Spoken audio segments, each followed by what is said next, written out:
Hello, everyone. How are you doing? And welcome to another episode of the Dr. Will Show. I'm your host, Dr. Will, and we will be talking about personalized learning with Jill Thompson.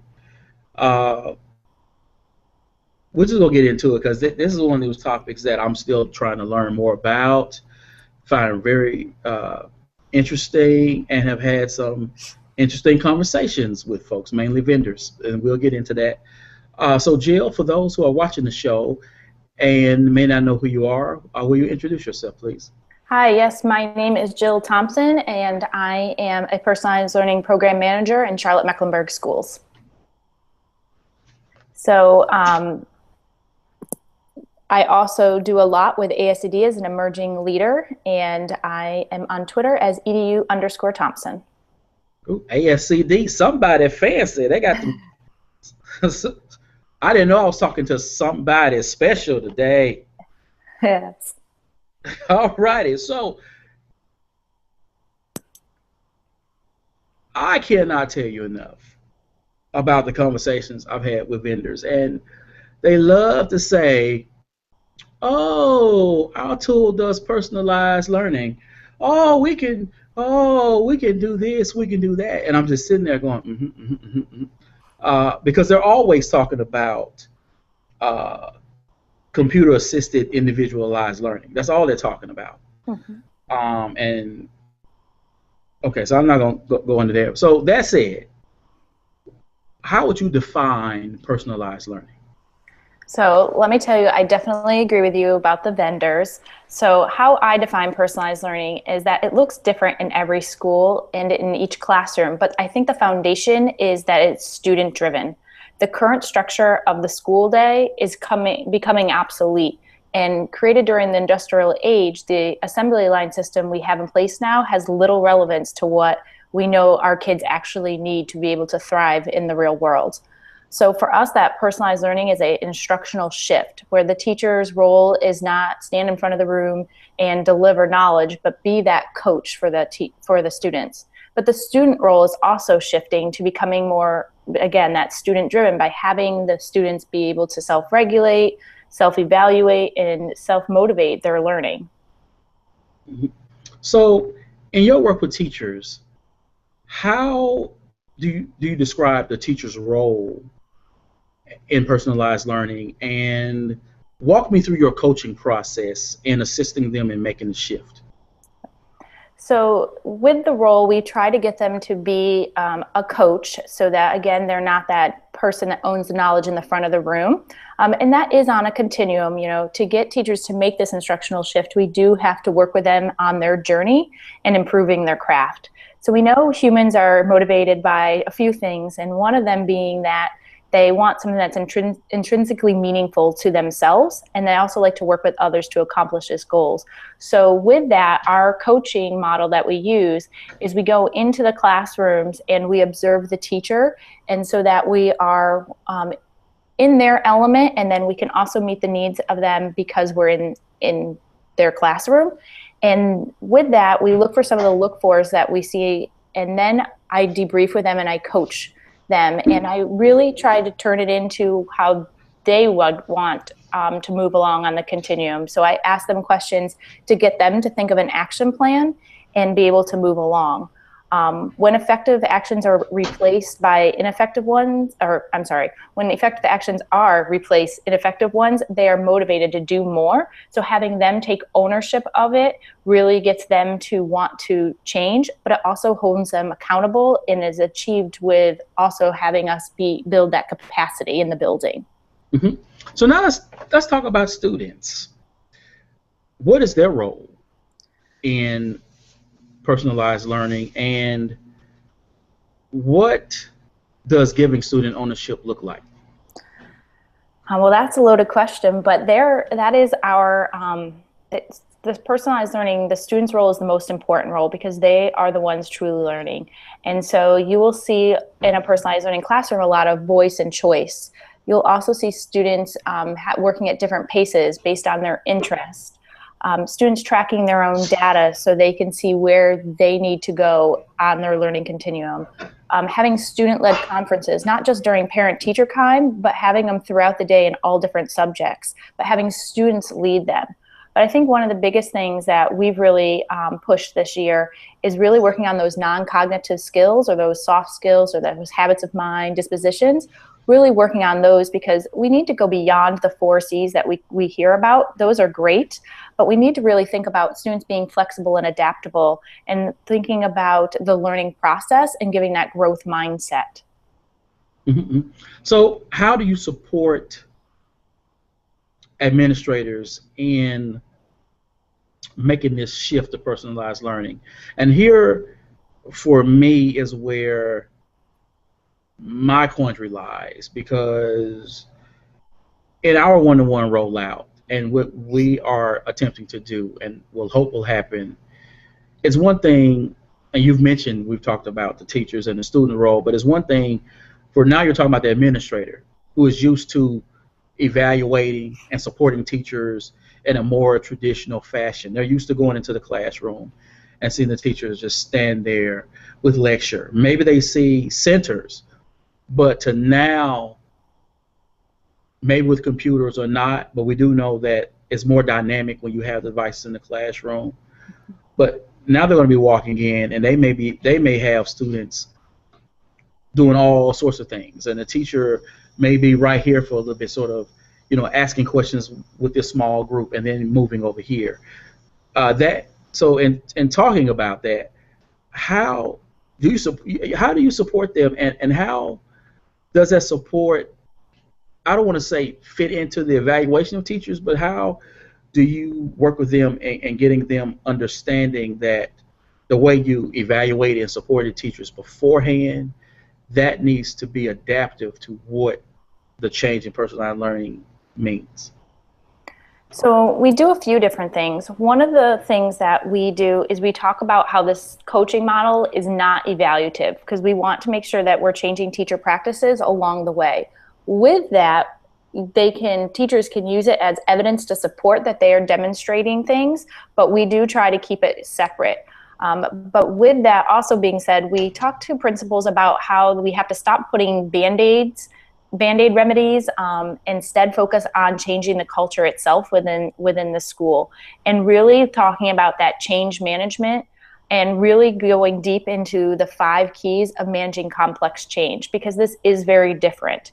And so we talk about with them to make sure that they have vision, because if you don't have a vision, you're going to have confusion. And we talk to them about making sure you have the skills in place, because if you don't have that, you have anxiety with the teachers. Also incentives, because if you don't have incentives, you're just going to have that gradual change. And the incentives don't have to be money or devices, but even just that intrinsic piece. We talk a lot about resources, because if you don't have these resources, it's going to be frustrating for them. And then we wrap that all in with an action plan, because if you don't have that action plan, you have that false start, and it really doesn't go anywhere. So we do this by changing the role of the principal to become that lead learner and that change agent. And with that lead learner, we really talk a lot about growth mindset, them being risk takers as well, creating that safe environment for teachers to be able to take risks in their classroom, to see what's working and what's not. Talking about innovation, going out there and trying something new and seeing if it works, and then bring it back to the teachers and saying, hey, this worked, this didn't work.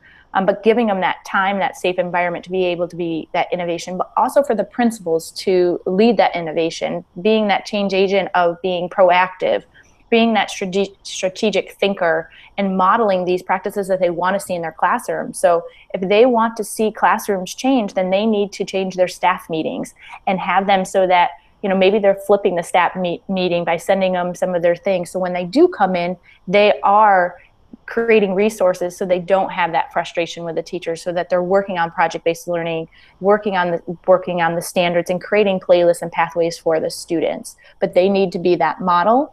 I've seen a lot of great principals do a lot of different things. One of my favorite is a principal whose name is Ray Giovanelli. He's at Grand Oak Elementary School, and he created this innovation time. So he actually goes into the classroom and teaches the lesson, so the teacher can come out and have time to think things through about something they want to implement in their classroom. So say it's Genius Hour. They actually have time to go research it, figure out how they want to implement it, and then during they're doing that, he's teaching the class. So, he's modeling that lead learner. Mm-hmm. If you will, please share an example of a successful implementation of personalized learning within one of your schools. Oh, I have so many great stories, but I think 2 or 3 of my favorite I'll share that are quick. I had a kindergarten teacher. She'd been teaching for 18 years, really pushed back on this personalized learning because she was getting great results with what she's already been doing. And, I said, well, let's just try some pieces of it. I understand they're 5 or 6, in kindergarten, but let's see what we can do with them. Let's just try having them be creative and try a Genius Hour that's a little bit more managed and see how we feel. She now loves it and doesn't understand why we haven't been doing this the whole time. And so her love of teaching came back. And so that was really awesome to see, because it's not just changing that, the students' love of learning, but the teachers' passions have come back as well, because they see how much more they can do with the students. I had a 5th grade teacher that pushed back. A lot of our teachers do not teach whole group instruction, but they teach small group direct instruction based on the student's needs. And he was really nervous that without teaching whole group, he wasn't going to meet all the kids on their core curriculum, and that he wouldn't be teaching as much. That coaching role really scared him. But when I showed him how if he taught small group direct instruction based on the student's needs, he was still teaching, and he was being even more effective. And he had 273% growth on his MAP scores at the end of the year. So that just, really solidified it for him. And then I think my favorite story, just because it was probably a really hard shift, was for a high school teacher, a math teacher. And, again, teaching many years, same way, lecture style, seats in rows. And I probably went in at about February, March, and I walked into the classroom and I couldn't find her, because she wasn't up at the front of the room. She was teaching a small group. The kids were all on different pathways, all engaged, working at their level. And it was just amazing to see that big shift in the classroom. Mm-hmm.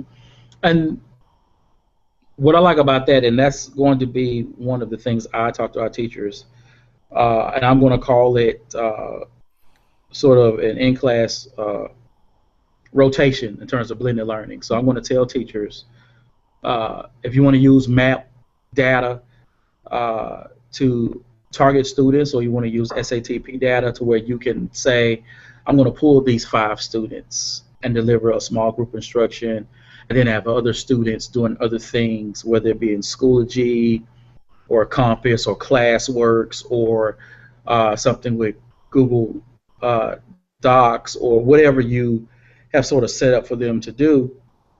They can do that and work at their own pace while you have that smaller group to work with. And I think that may be an easier transition for them, because it's not that much of a total abandonment of what they know. Mm-hmm.